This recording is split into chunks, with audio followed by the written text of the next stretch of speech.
KBLA Talk 1580 celebrates small businesses, the enduring lifeblood of our community, with the launch of the KBLA SMB Marketplace. For the first time, small to medium-sized businesses will have an opportunity to promote their goods and services on KBLA and take advantage of our powerful reach and local marketing power. The SMB Marketplace is hosted exclusively on KBLA1580.com and is accessible from all our social media channels. Whether you're a small mom and pop restaurant, a car dealership, or a professional practitioner, we invite you to join in this new KBLA Talk 1580 initiative to promote your business. As a Black-owned small business, you don't want to miss this unique opportunity to gain new customers on KBLA Talk 1580. For more information, contact us today at smb@kbla1580.com. That's smb@kbla1580.com. At KBLA Talk 1580, we've got your black. And if I share with you my story, would you share your shadow with me? Time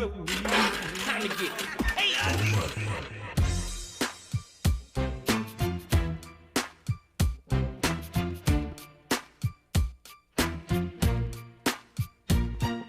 what's wrong with the world, mama? People living like they ain't got no mamas. I think the whole world's addicted to the drama, only attracted to things that'll bring the trauma. Overseas, yeah, we trying to stop terrorism, but we still got terrorists here living in the USA, the big CIA, the Bloods and the Crips and the KKK. But if you only have love for your own race, then you only leave space to discriminate, and to discriminate only generates hate. And when you hate, then you're bound to get irate. Yeah, madness is what you demonstrate, and that's exactly how anger works and operates. Man, you gotta have love just to set it straight. Take control of your mind and meditate. Let your soul gravitate to the love, y'all. People killing, people dying, children hurt, and you hear them crying. When you practice what you preach, and what you turn the other cheek.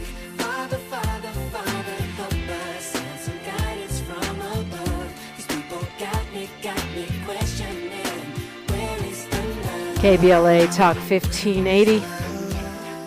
Seems ironic as we actually are marking the anniversary of the March on Washington. We'll be talking about the conditions in the Middle East, and I'm thrilled to have some folks with some real knowledge joining us, some highly respected voices on Iran's geopolitical landscape, and they have extensive experience, both of our guests, in Middle East affairs. There are Iranian natives, board members of the Organization of Iranian American Communities, widely recognized by the U.S. Congress for their continued grassroots efforts to support foreign policy change to foster a brighter future for Iran. Majid, Sadeghpour, and Ramesh Sepehrrad, welcome. Thank you, Dominic. It's good to be with you. Yeah, it's great to have you on. Welcome. Thank you. So, Thank you for having me. I mean, I feel like we as talk radios, black and otherwise, do not spend enough time talking about foreign policy.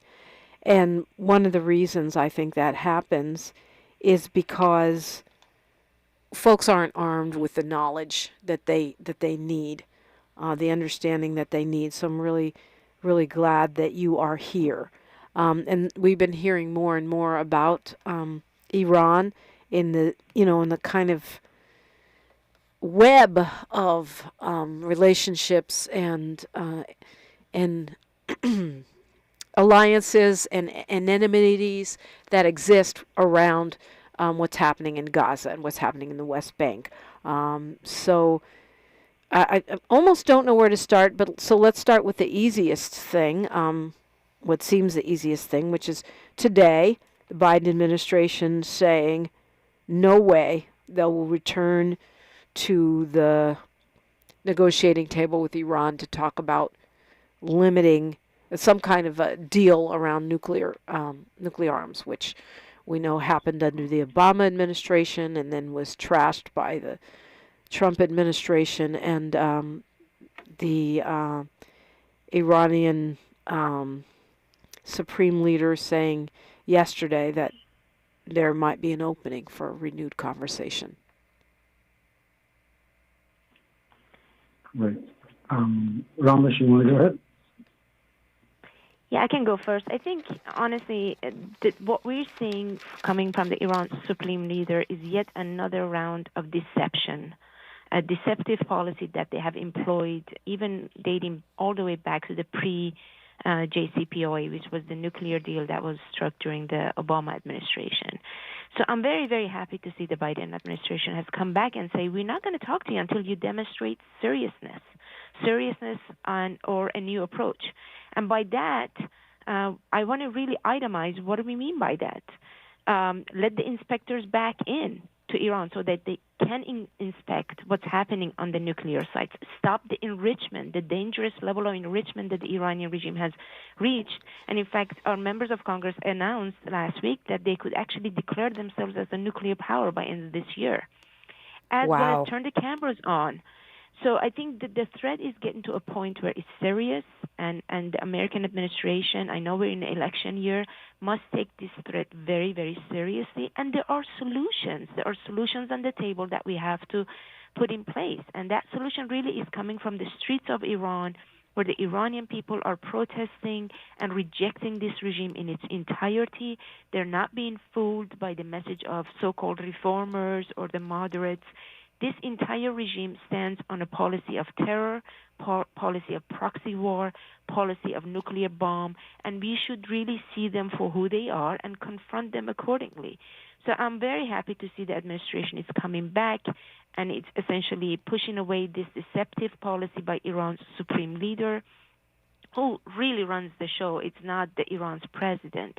And then the other thing I also want to add, and I would love my colleague Majid to step in as well, is that Iran's new foreign minister is on the record, and he is saying that we're not in a business on solving any tension with America.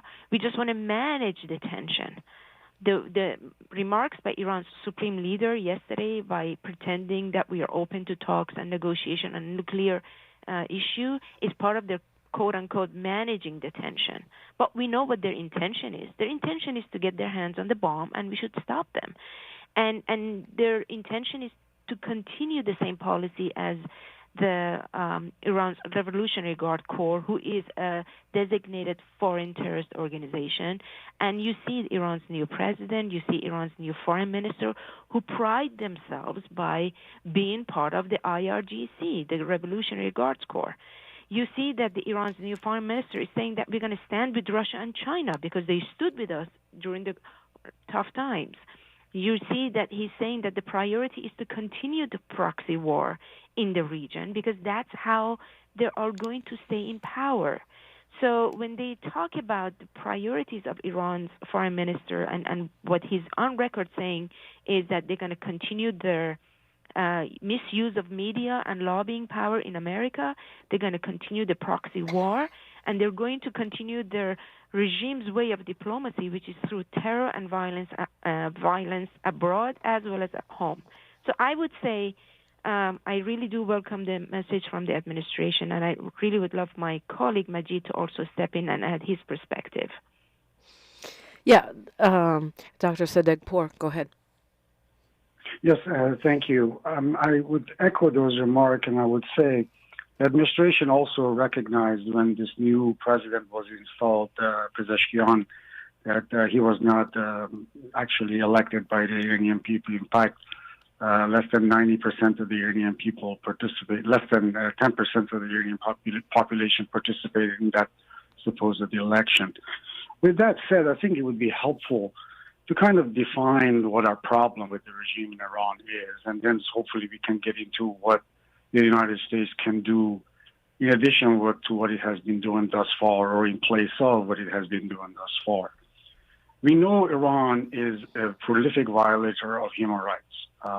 It has killed in excess of 120,000 people since it came to power. During the past month, just this past month, as we are occupied with predicting whether Iran is going to retaliate after the assassination of an individual in Tehran, over 100 people have been killed in Iran since July 31st of 2024. Over the first 2 days of Pezeshkian's leadership, 29 people were executed. Dating back to 2023, Amnesty International has reported that Iran executed 74% of all global executions. That's an astronomical number. Iran only carries 1% of the global population. And so that's one problem, and that is established. So if you're negotiating with anybody, I think one is you have to put that in the middle of the conversation, the people. And the executions are an indicator of the people's struggle against that regime. Otherwise, they wouldn't be executions. So the second problem with this regime, as you're seeing it across the Middle East playing out as it is the topic of our conversation, is terrorism. Well, Iran established a very prolific terrorism network across the globe, in large part to do what it is actually doing now, which is to kind of handcuff Western policymaking to make bloodshed outside of Iran so it can distract from the very executions and instability that it feels within the borders of Iran. And until when we address the first one, until we address the core issue, we will never address the terrorism that Iran supports, because it unfortunately increases alongside the executions in Iran. So we shouldn't be surprised to see prolific violations of, not violations, but rather exportation of terrorism across the Middle East and violence that Iran is at the center of. Regardless of who's actually doing the killing, Iran is at the center of that conversation, that problem. It's because inside the country, Iran is also executing, and they're related. And the third issue, of course, is the nuclear issue, which is another method that the regime has used to blackmail and handcuff decisions of the Western world in addressing the wants and desires of the 90 million population and their own security. But let's look at the solution on the other hand. What has the United States done, or the Western world has done? We have tried pressuring the regime in Iran, regardless of, by the way, who is in the White House, whether it be President Biden or President Trump or Obama or Carter or Reagan. All of them have sought to either pressure the regime or negotiate the regime. But the goal of all of these administrations over more than 40 years and to this date is to change the regime's behavior. And what these executions tell us throughout that 40-year plus is that this regime is incapable of change. If it were, and we are going around and around of it, you referred to it relative to their potential opening for negotiations again. Now, we fall for that trap, and we continue to engage them as if they're capable of changing. So I want to kind of reiterate those points as we look at to what we do next, because what we do next is important. All right, we continue this conversation. It sounds like what you're saying to me is what many celebrated, the election of a president who appears to be more of a reform-minded president is meaningless. I mean, that's kind of what I'm getting from what both of you just said. I'll look a little bit more at that. I want to talk about the hacking that we heard about on the Trump campaign, how widespread is that? And as you said, what are solutions? Because, you know, the United States is famous for regime change and meddling in ways that go beyond the scope of what we really ought to be doing in other nations. A low election turnout, is that a justification for, you know, the delegitimization of an election?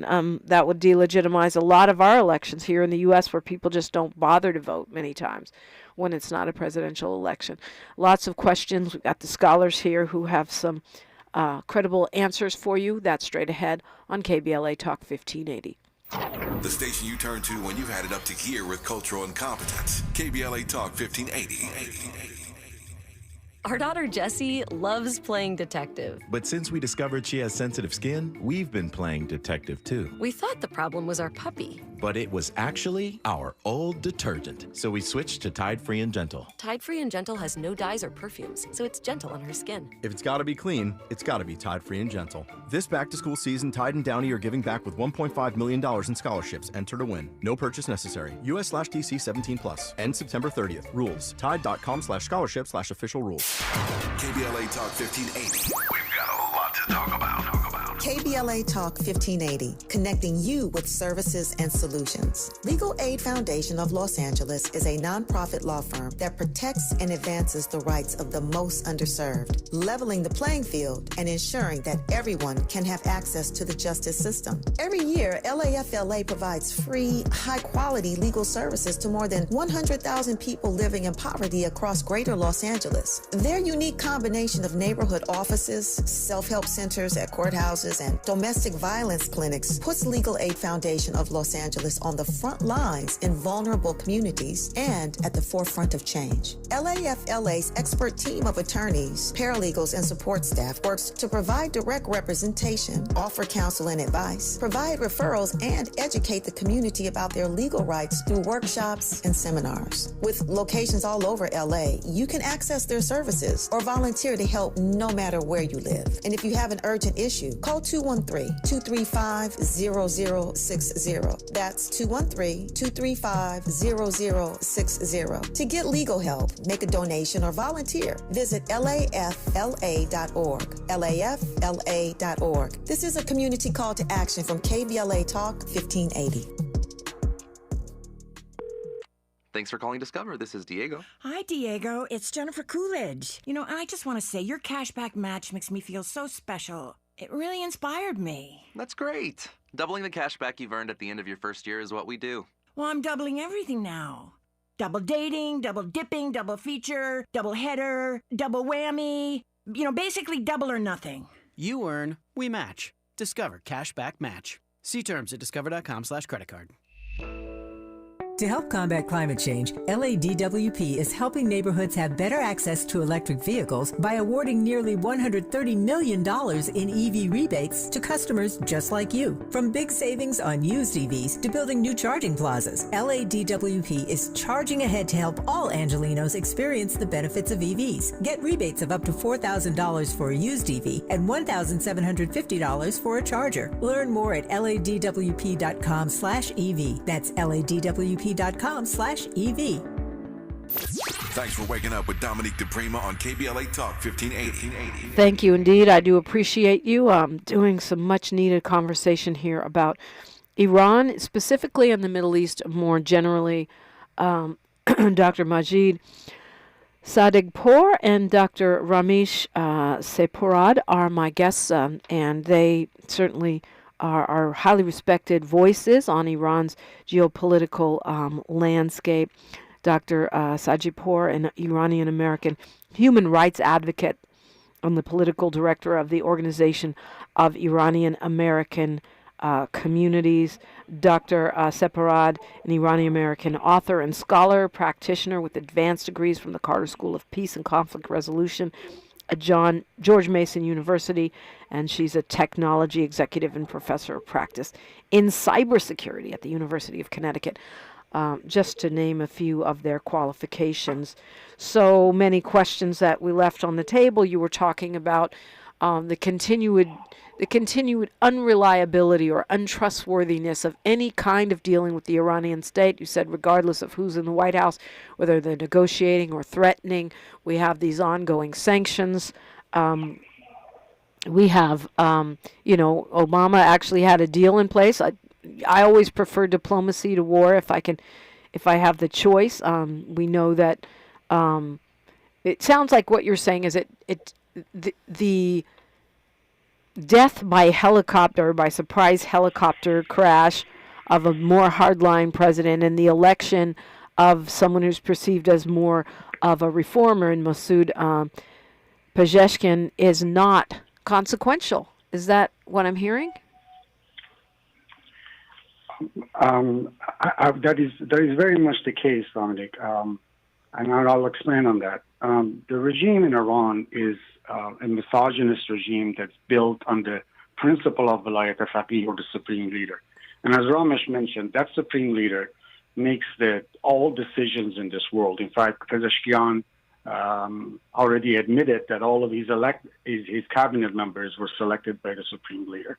So that really defies the logic that he has any decisions to make relative to it. But I think I want to go back to something you ended the last segment with, which is elections, or whether people participate in Right. elections or Yeah. not. I think we got to look at it through a different litmus test. The elections in Iran are essentially occurring in a coercive environment. Your participation in elections almost is necessary for you to participate in society. Your national ID or your electronic digital tracking needs to show that you participated, yay or nay, so that you can get a promotion, get a job, get a contract, and continue living in society as quote-unquote an individual that is a part of the system. If you do not participate in election, entry in schools, in higher education, and advancement in jobs, it's almost impossible. So when you look at that sort of a coercive system of elections, you see that 90% non-participation has a significant cost for the population. Yeah, it means something different than willing to endure 90% non-participation here, for sure. Yeah. That is correct. Yeah, That that's is interesting. correct. So, right. And that is really important. And I think I'll let Dr. Sepehrrad kind of expand on the other sections of your question. Yeah, I mean, so basically, Iran is a theocracy. So it sounds like, because if the supreme leader is making all the decisions, picking cabinet members, Yes. why even have an election then? That is Exactly, correct. and I But think the you said reason- it. Yeah. Yeah, the I'm sorry, go reason they ahead. had done that is because they did that in large part to do what they're doing with this round, which is to fool the West or the international community, or even for a long time, even the Iranian people, that there is actually a democracy. Because keep in mind, Iran had just overthrown a single-party dictatorship run by an unelected monarch. So any Iranian people would have never voted for anything that didn't have a section or supposedly a portion of democracy within it. So they were clever in inserting. They just literally kept the same one single-party system, but they removed the Shah and put the cleric right in place of it. And that is really where we are at, except that this is also supercharged with supposed authority from God. But ultimately, it is the same scenario, a single-party system where one individual makes all the decisions.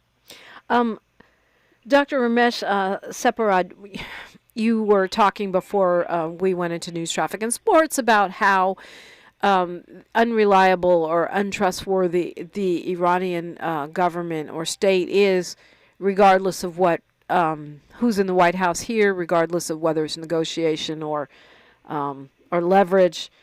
So if you're saying the regime can't change, it sounds like then we're talking about regime change, which I really don't think is the U.S.'s job.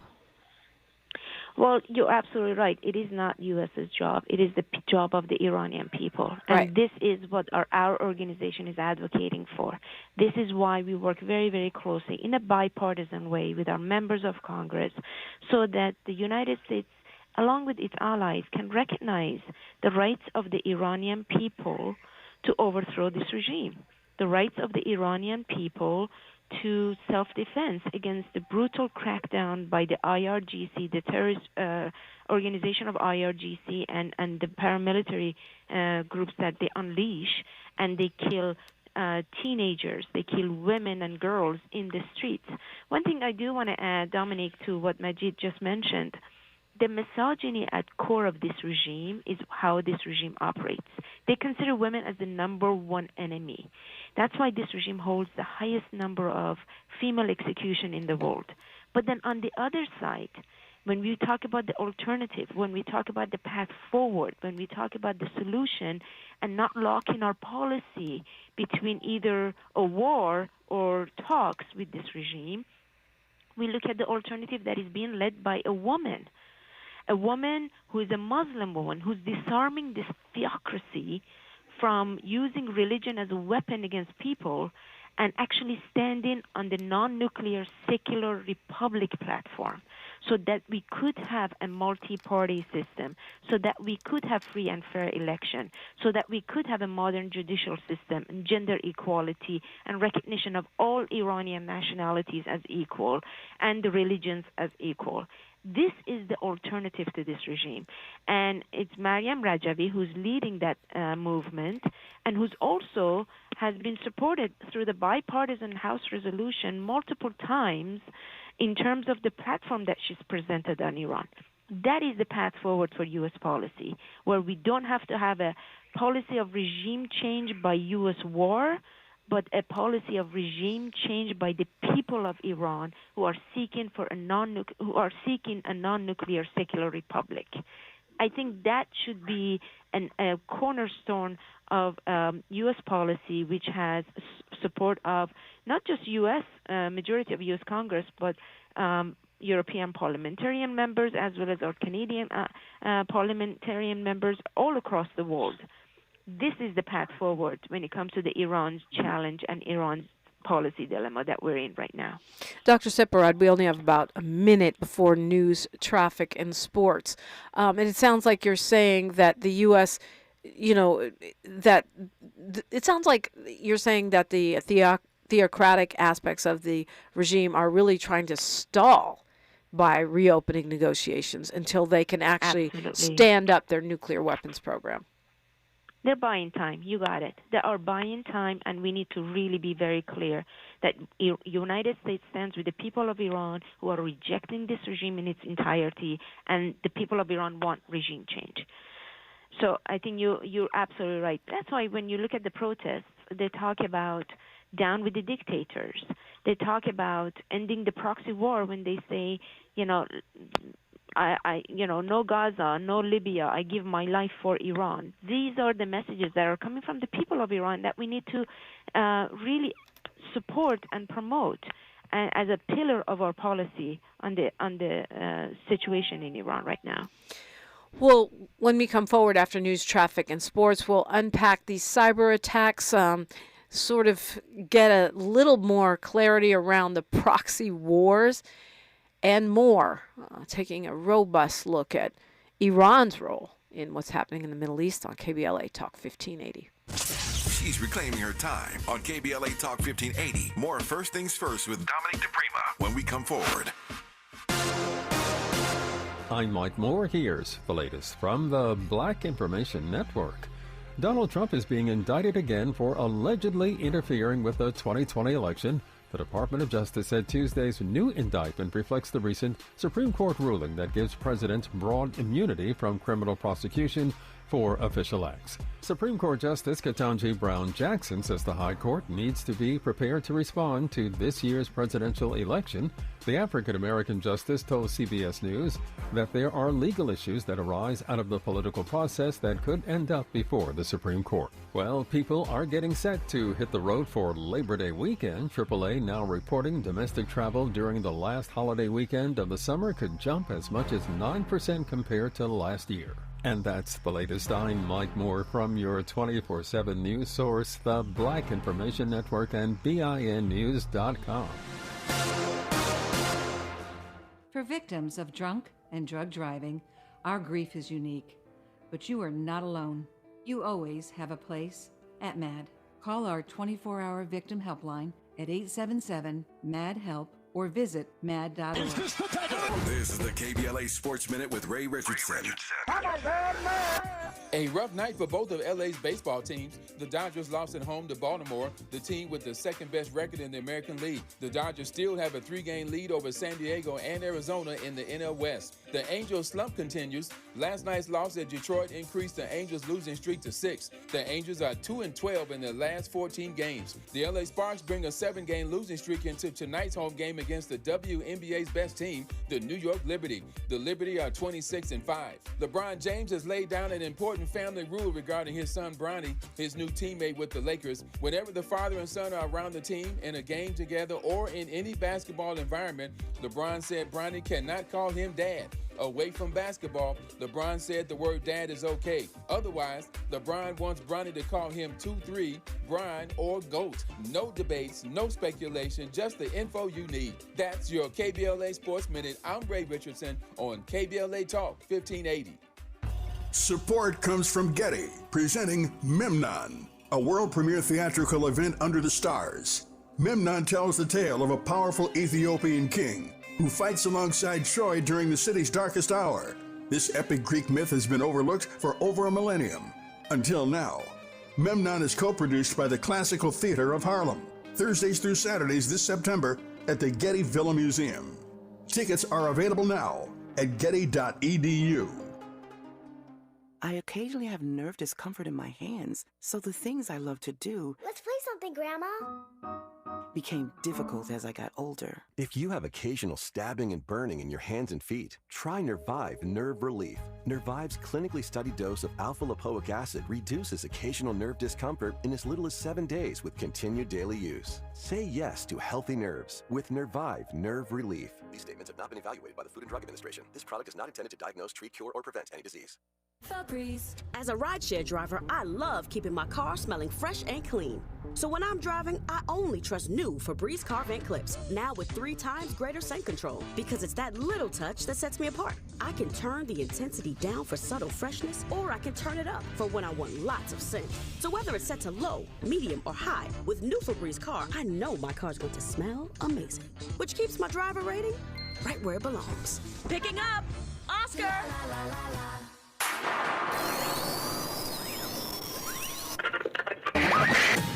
Tavis is under attack. I can't get his radio station on my transistor. I'm getting the Asian station that he's right around, but they're not letting KBLA 1580 come in. I'm not getting the black man. So let Tavis know he's under attack. Cyber attack, racist attack, fascist attack, but he's under attack. And they doing something to disrupt his radio station so they won't get the truth out to us. Hey, it's Tavis. We appreciate all that love, let me tell you, because we may very well be under attack on all sides. Just because you don't believe in conspiracy theories don't mean they ain't after you. But in reality, sometimes stuff happens with the signal from the studio to the tower, which sends our programming to your car, home, office, or your transistor radio. But when you download the KBLA 1580 app, the sound is clear as a bell all day, all night, anywhere in the world, from Los Angeles to Lagos. So we love all of our listeners, no matter how you hear us. But when you download the KBLA 1580 app and hear that richness, you'll wonder why you didn't do it sooner. But don't take my word for it. Download the KBLA 1580 app right now. I'm Tavis Smiley, and I approve this message. Find a righteous rage, and don't be afraid to say what you see. We're KBLA Talk 1580. Yes, indeed. We might need to do a 10-part series because most of us, I'll admit, do not spend our days sorting out the politics of Iran, even though Iran is perpetually in the conversation. And so the picture becomes clearer when we have excellent experts like Dr. Ramesh Sepehrrad and Dr. Majid Sadeghpour, who are joining us today. And I know I always run out of time before I get to ask the key questions. It never fails. So let's talk a little bit about this idea of proxy wars and how Iran fits in to the terrible slaughter that's going on in Gaza, in the West Bank, and the conflict between the Palestinians and the Israelis. When I say conflict, I'm talking about a political one because obviously, Israel has the 15th most powerful military in the world. And so I don't know if a war is really an accurate description of what's happening there.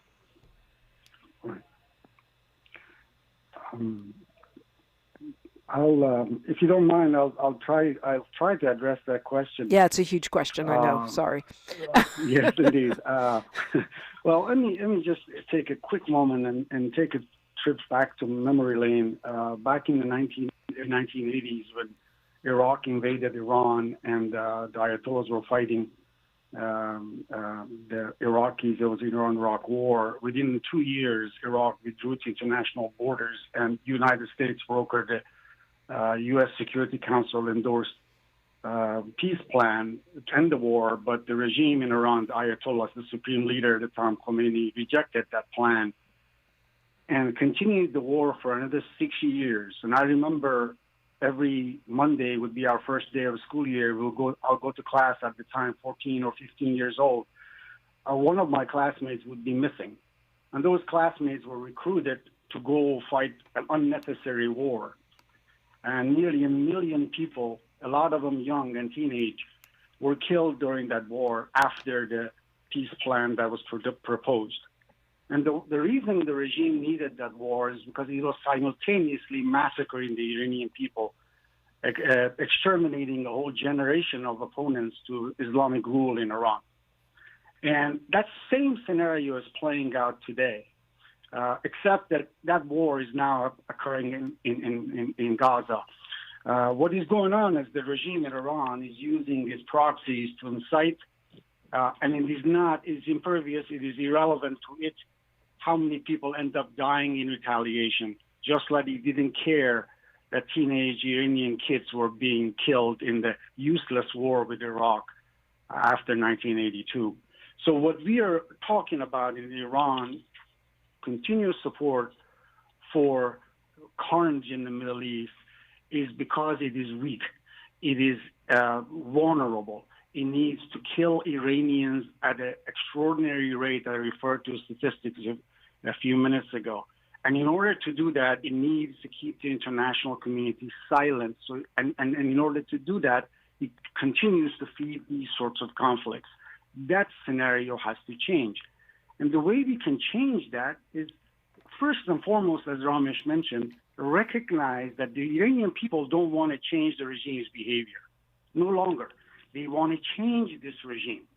We came to this conclusion regarding South Africa with the apartheid regime.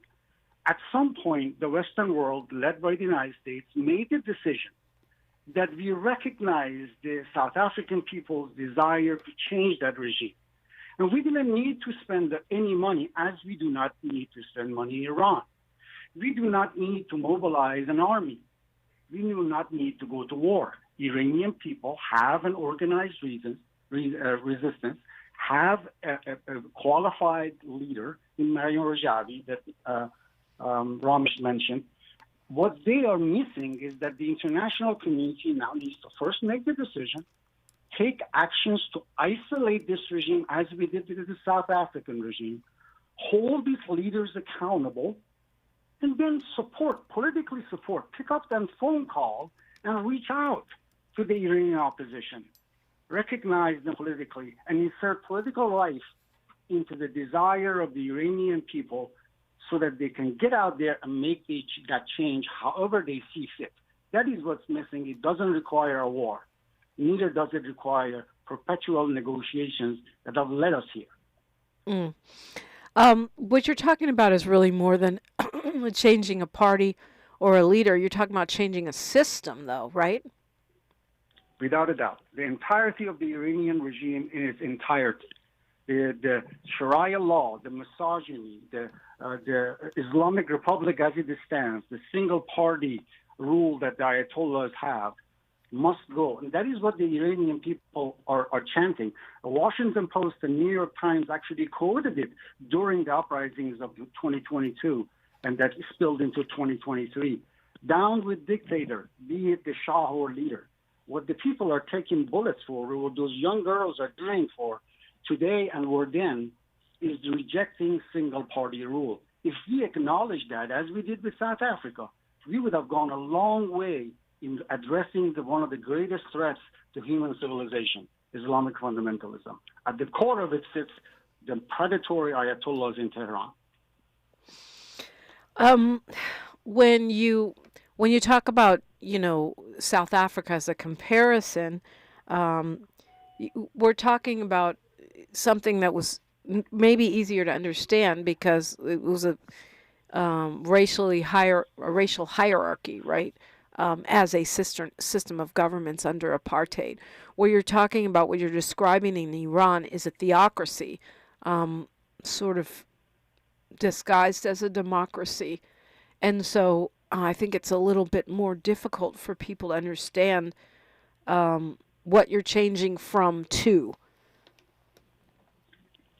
I think I can address that. Go ahead, Dr. Ramesh. I think what we want to change to is a non-nuclear, Hello. secular Republic Iran that is in coexistence, that can live peacefully with its neighbors and end the proxy wars. This is what we want to change to. And I think if you look at the protests inside Iran, if you look at the slogans coming from the protests, who are, by the way, many women and girls are participating and even leading these protests, that message is, let's end the gender apartheid in Iran. Let's really celebrate a vision of gender equality. So I think, to Majid's point, there are lots of similarities between what we're dealing with Iran versus South African case that he brought up. And I think what's really in common is the approach that we need to take from the United States and the world leaders and the U.S. and its allies in really supporting the voice of change that's authentic and that is homegrown, as opposed to a change that is through a puppet or the manufacturing of opposition efforts that has been seen in the history.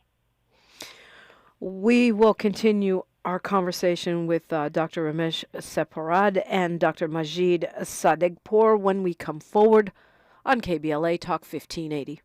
More of First Things First with Dominique DiPrima when we come forward.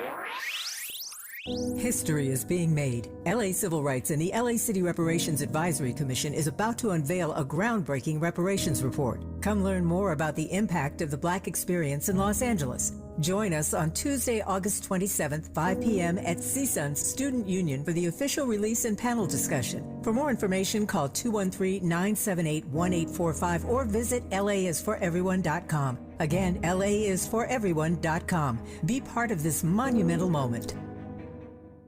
Hey, LA residents, it's planting season and the perfect time to get shade trees growing around your home. LADWP and City Plants are giving every resident up to 7 free trees. That's right, 7 free trees delivered right to your door. Trees are great for the environment, help improve air quality, and can help you save on your bill when you use less air conditioning to stay cool indoors. Learn more at ladwp.com/free trees. That's ladwp.com/free trees.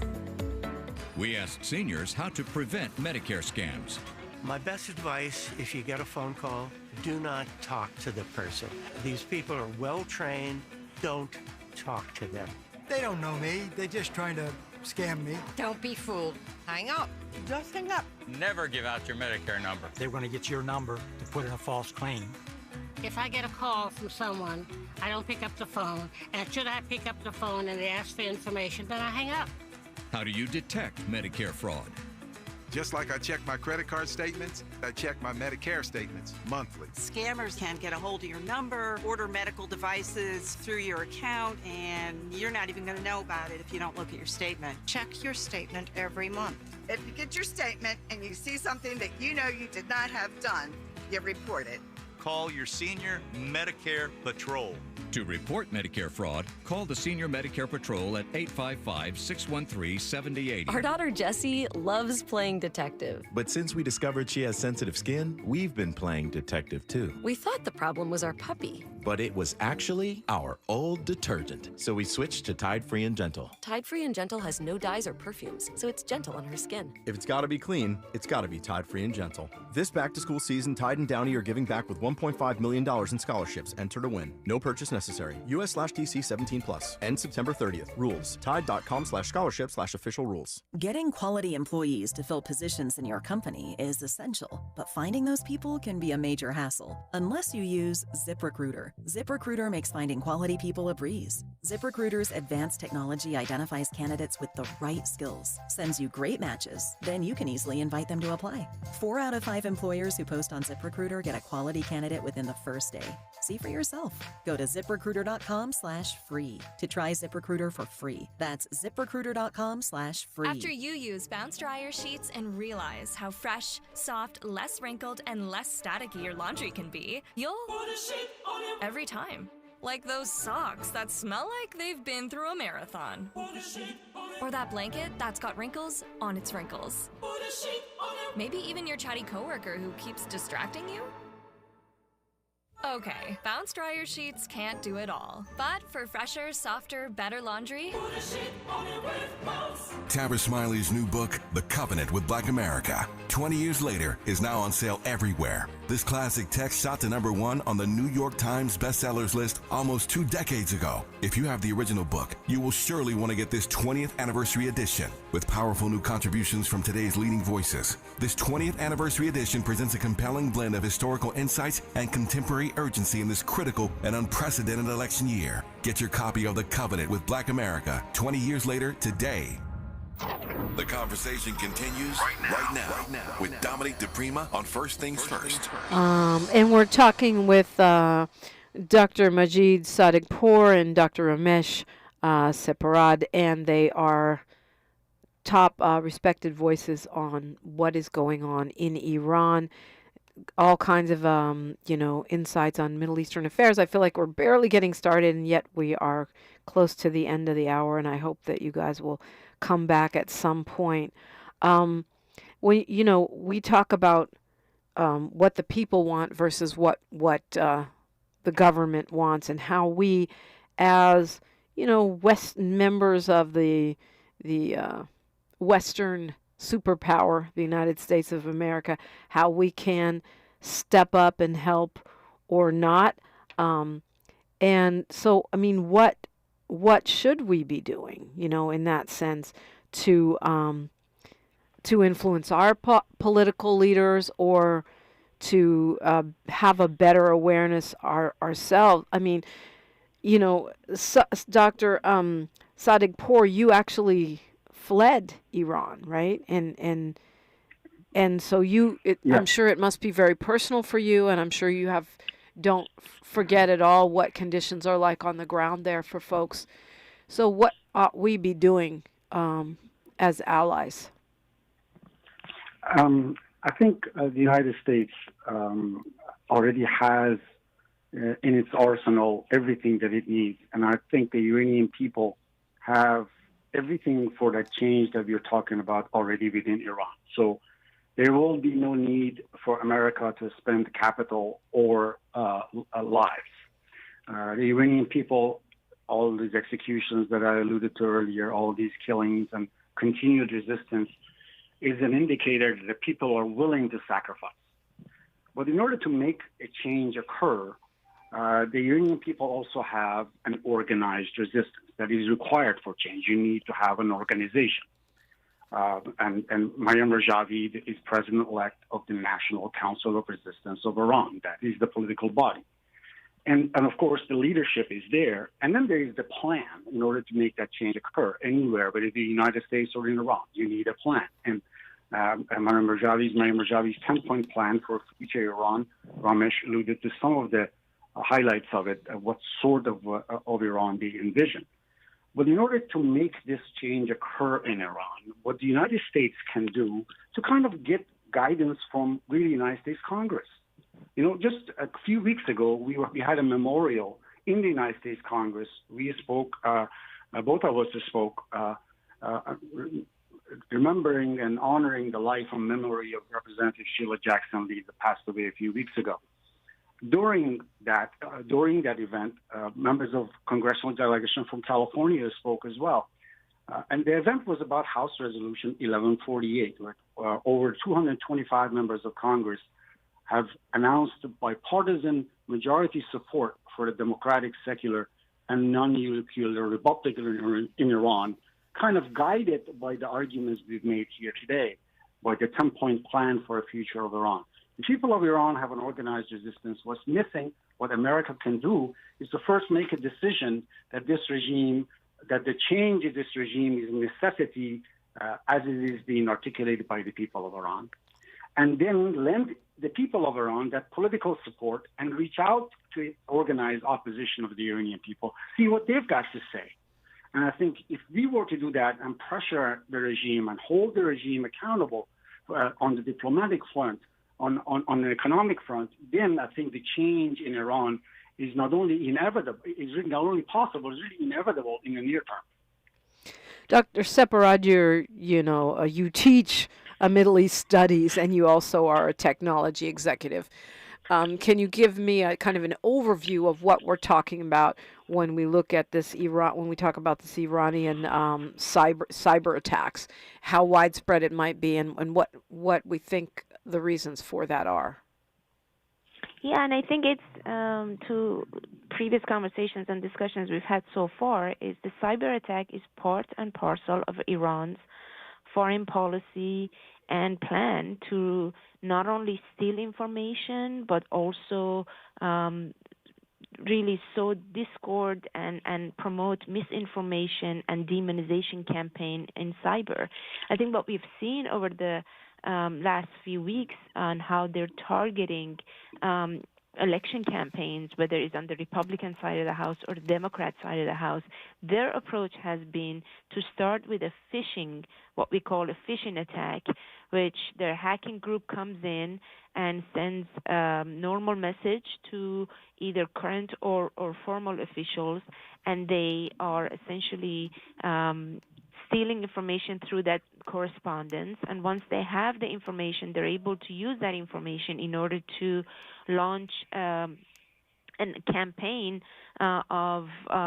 through bots or through various viruses or malware to continue to really push a narrative that supports the agenda of Iran's IRGC, the terrorist organization of IRGC. So we really have to kind of see Iran's cyber threat in a broader context of the threat of the Iranian regime and understand how do we confront this? How do we address? We have this phrase in our own discussion that how do we address the head of snake in Tehran, which is essentially the snake that has its reach within the region through proxy war, has its reach through global cyber attacks and misinformation and demonization campaign. To be honest, Dominique, Majid, and I have been targets of the demonization campaign and the cyber attacks as well. We're not immune to it either. So they're constantly trying to come through various means of countering our points and our argument for democracy and freedom in Iran. So I think we just need to kind of look at it holistically and address this threat by Tehran's regime in a more holistic way. You're also the chair of the advisory board of the Organization of Iranian American Communities, 40 chapters across the country. Dr. Sepehrrad, what ought we be reading? Like sometimes it's knowing the right publications or websites to be checking so we can get a better perspective to filter the news that's coming in. You know, Dominic, I'm so glad you're asking that question, and thank you for really seeking our advice on what to read. And I say this not to promote our organization, but I think our Organization of Iranian American Community, is the only Iranian American community that is a grassroots. We are not lobbyists. We have members across 40 states. Among our members, there are former political prisoners. There are mothers who have lost their loved ones. There are children who have lost their parents to this regime. There are witnesses. They have key, important testimonies to provide and help raise awareness. So I would say, please reach out to us. Please reach out to and understand and subscribe to our newsletter, because we not only monitor what's happening on the ground in Iran, but we also tie it into what it means to America. And that is the role that we play, and we continue to play in order to raise the awareness and really get the accurate and I guess the facts, not the fiction that's out there, because the Iranian regime has been notorious in creating and manufacturing narratives, whether the narrative is coming from the former monarchs who were overthrown through the 1979 revolution, or the IRGC lobbyists in Washington. We really need to understand what is the message that's coming from inside Iran, and what does that mean to America. And this is what OIAC supports to make that translation. Our website is www.oiac.org. Please visit us. Please reach out to us. Please subscribe to our newsletter. And we would love to really continue to come back to your program and raise awareness also through dialogue and discussion. Absolutely. That would be amazing. OIAC.org. Got about a minute left. And probably should have asked you this hours ago, but we were really dealing with some basics. We've heard that, Hezbollah and Israel going back and forth, bombing on each other, has sort of neutralized each other in a way, and that Iran may be standing down somewhat rather than escalating into a larger war in the region right now. What do you say to that, Dr. Sadeghpour? Excellent question. The reason you see that kind of hindrance on both sides, I can speak certainly to the fact that the regime in Iran, we talked about it here today also, it is very vulnerable. It is trying to keep enough pressure on the West by causing enough bloodshed, enough conflict to keep the world occupied, but not enough to engulf itself. It both needs the conflict, it's also afraid of the conflict consequences. So that's why you see this yo-yo behavior in the regime. And all the while, though, one thing is consistent: the killings inside Iran. And as I refer to the 100 or so executions over the past 30 days since that assassination in Iran, and that same day that that president got inaugurated in Iran, nearly 100 people have been killed. So this yo-yoing effect is by design. Iran is incapable of engaging the international community, the West in general, wholeheartedly to Hezbollah or whoever, but also incapable of extinguishing that fire. Gonna have to leave it there. Allowing that extinguishing the fire. Dr. Sepahrrad and Dr. Sadeghpour, thank you so much. Look forward to talking with you again soon. Thank you very much. It was good to be with you. Tavis Smiley's up next. He's got a full lineup, of course, because it is the anniversary of the March on Washington. I'm going to leave you with a quote from Dr. Martin Luther King. He says, "In the end, we will remember not the words of our enemies, but the silence of our friends." We'll keep the conversation going on social media. I'll see you up there, KBLA 1580 and DiPrima Radio. I'm Dominique DiPrima. History is now, and we are making it together. Until tomorrow, one love. KBLA 1580 Santa Monica. I'm Mike Moore. Here's the latest from the Black Information Network.